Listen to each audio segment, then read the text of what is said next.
நாங்கள் நிறையா வருஷம் மெடிடேஷன் பண்ணியிருக்கோம். ஆனால் எங்களுக்கு இதில் அந்த அனுபவம் கிடைக்கல. ஆனால் இப்போ நம்ம ஒரு பூதத்தை தொட்ட உடனே வந்து பார்த்திங்கன்னா அது உணர்வு வேணுமான்னு தெரியல.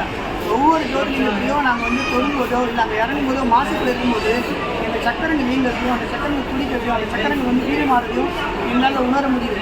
அதுக்காகவாது தயவுசெய்து எல்லாருமே வந்து ஜோதிலிங்கம்னா ஒன்று இருக்குது, அதை வந்து நீங்கள் கற்றுக்கோங்க. ரெண்டாவது வந்து அதை மாதத்தில் வந்து கற்றுக்கணும். ஏன் மாதத்தில் வந்து கற்றுக்கணும்னா ஊர் எல்லாமே வந்துட்டு இருக்கும், எல்லாமே ஜோதிலிங்கத்துக்கு போவாங்க வருவாங்க. ஆனால் எவ்வளோ பேர் எவ்வளோ சக்தியை இழுத்தாங்க அதுதான் முக்கியம். எவ்வளோ சக்தியை கொண்டு போனாங்க, எவ்வளோ சக்தியை உடல் சேமித்து வச்சாங்க அப்படின்னா அதுக்கு மாதம் வரும்.